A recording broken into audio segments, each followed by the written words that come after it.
3 things you need to do before you work on your evergreen course. In this presentation, you're going to learn the top 3 things you need to do before you start working on your evergreen course. Number 1. Identify the pain points you want to address in your course.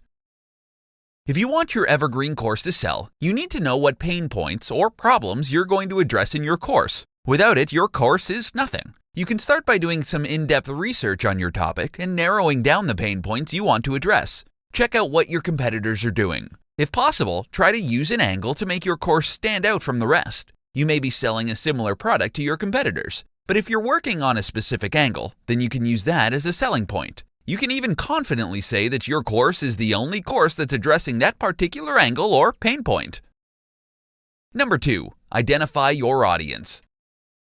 Knowing your audience is important for your course's success. It can literally make or break your course. For instance, if you're targeting people who are trying to stop smoking, then you can narrow down your audience by reading up on the latest research on smoker demographics. If your course is specifically targeted to women smokers, then make sure your course accurately targets them. The narrower your course's focus or scope, the better you can address your audience's pain points. If you're targeting a broader group of people, chances are some details in your course may not be a fit for a certain percentage of your audience. Identifying the right audience is a must, so you can tailor-make your course especially for this group. Number 3.